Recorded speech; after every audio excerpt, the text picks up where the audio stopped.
নমস্কার বন্ধুরা, সনাতনী কথা বা এই রূপা চ্যানেলে আপনাদের সবাইকে স্বাগত। আমি রূপা আছি আপনাদের সাথে।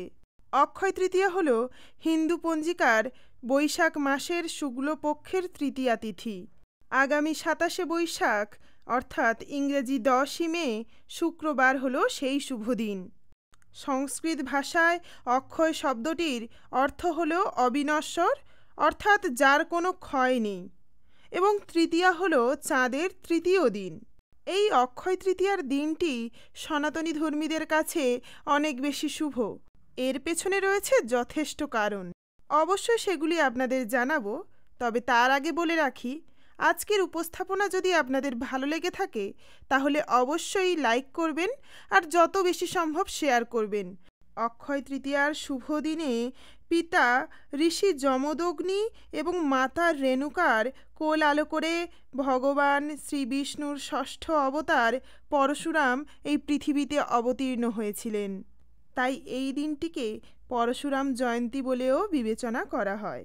অক্ষয় তৃতীয়ার এই শুভ দিনে মহর্ষি বেদব্যাসের থেকে মহাভারতের কাহিনী শুনে তা লিখতে শুরু করেন ভগবান গণেশ। এই শুভ দিনে দেবী অন্নপূর্ণার আবির্ভাব হয়েছিল, তাই এই দিনে অনেকেই অন্নপূর্ণা পূজাও করে থাকেন। এই দিন কুবেরের তপস্যায় তুষ্ট হয়ে মহাদেব তাকে অতুল ঐশ্বর্য প্রদান করেছিলেন। এই দিনে কুবেরের লক্ষ্মী লাভ হওয়ায় এই দিন অনেকে বৈভব লক্ষ্মীরও পুজো করে থাকেন। অক্ষয় তৃতীয়ার দিনই কঠোর তপস্যার মাধ্যমে গঙ্গাকে পৃথিবীতে নিয়ে এসেছিলেন রাজা ভগীরথ। অক্ষয় তৃতীয়াতেই শ্রীকৃষ্ণের সঙ্গে দেখা হয় বাল্য সখা সুদামার। এক মুঠো চালের বিনিময়ে সুদামার সব দুঃখ কষ্ট মোচন করেন ভগবান শ্রীকৃষ্ণ।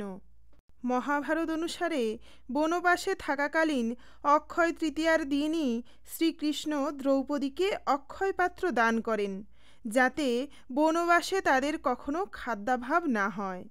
বৈদিক বিশ্বাস অনুসারে এই পবিত্র তিথিতে কোনো শুভ কার্য সম্পন্ন হলে তা অনন্তকাল অক্ষয় হয়ে থাকে।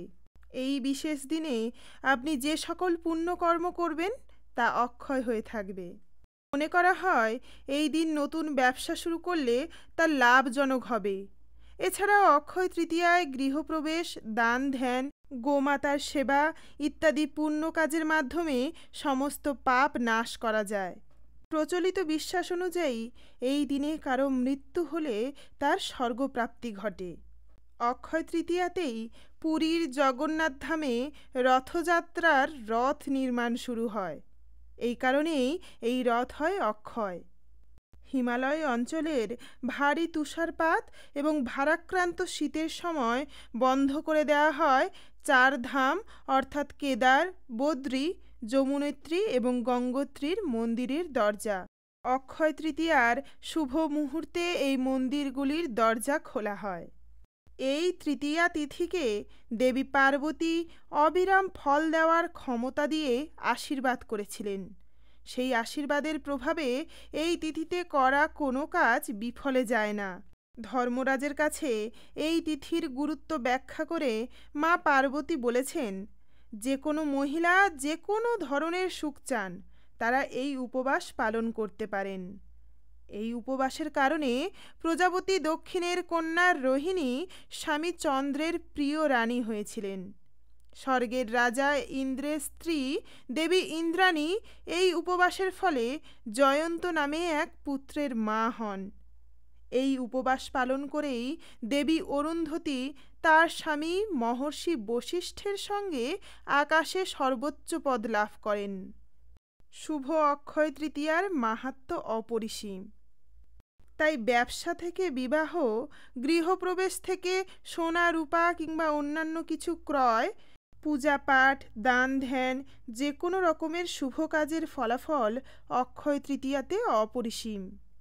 এই দিন ব্যবসায়িক প্রতিষ্ঠানগুলিতে হালখাতারও প্রচলন রয়েছে।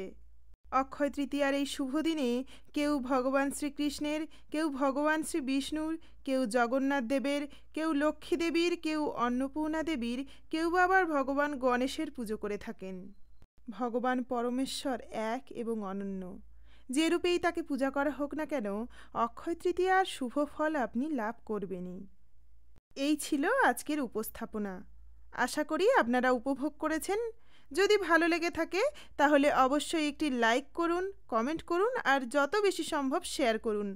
সনাতন ধর্ম সম্বন্ধীয় এমন আরও অনেক ভিডিও পেতে অবশ্যই সাবস্ক্রাইব করুন আমার চ্যানেল সনাতনী কথা বাই রূপা। খুব শীঘ্রই আমার এই চ্যানেলে আসতে চলেছে বিষ্ণু পুরাণের পর্যায়ক্রমিক সিরিজ। এই সিরিজে আসবে অধ্যায়ভিত্তিক বিষ্ণু পুরাণের নানান পৌরাণিক কাহিনী। আগ্রহী থাকলে এখনই সাবস্ক্রাইব করুন। অবশ্যই বেল আইকনটি প্রেস করবেন যাতে আমার আপলোড করা প্রতিটি ভিডিও সবার আগে পৌঁছে যায় আপনার কাছে। সম্পূর্ণ ভিডিওটিতে ধৈর্য ধরে সাথে থাকার জন্য অসংখ্য ধন্যবাদ। ফিরে আসবো পরের ভিডিওতে। শুনতে থাকুন, দেখতে থাকুন সনাতনী কথা।